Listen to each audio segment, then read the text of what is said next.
主席，智慧出行通過創新科技改善交通以及便利市民呢，當局過去已經積極推動多項措施，同埋制定香港智慧城市藍圖，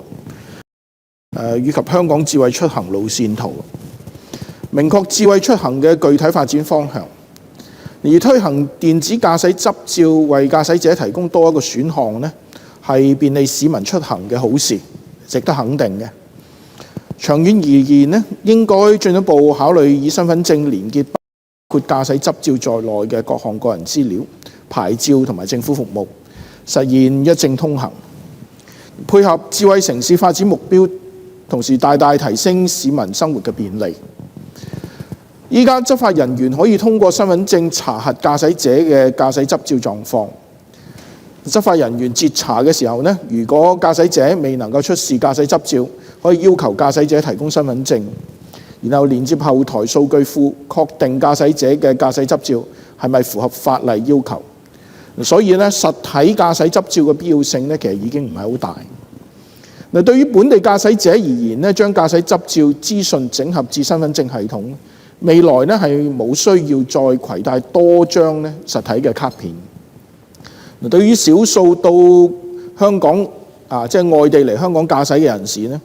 可以遵循現行嘅管理辦法，憑所持有嘅有效嘅海外駕駛執照或者係國際駕駛許可證呢，喺香港合法駕駛，唔需要另設機制處理到港人士嘅駕駛資料。嗱，呢種區分處理方式既可以便利本地駕駛者，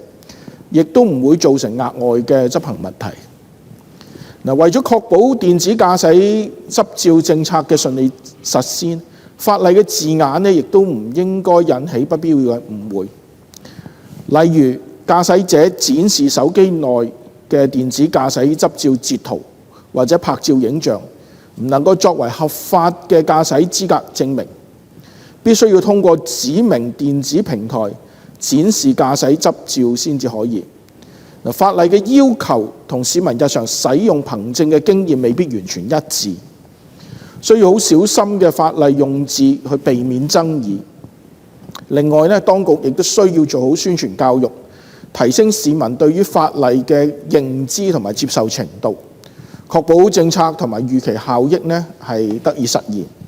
減少不必要嘅誤解以及同埋前線人員嘅困難。嗱，雖然距離一證通行都仲有距離嘅，但係引入電子駕駛執照呢，無疑係向目標邁出嘅重要一步，為將來更全面嘅數碼身份認證系統呢奠定基礎。以此，主席，本人謹此陳辭，支持2025年度交通道路修訂條例草案。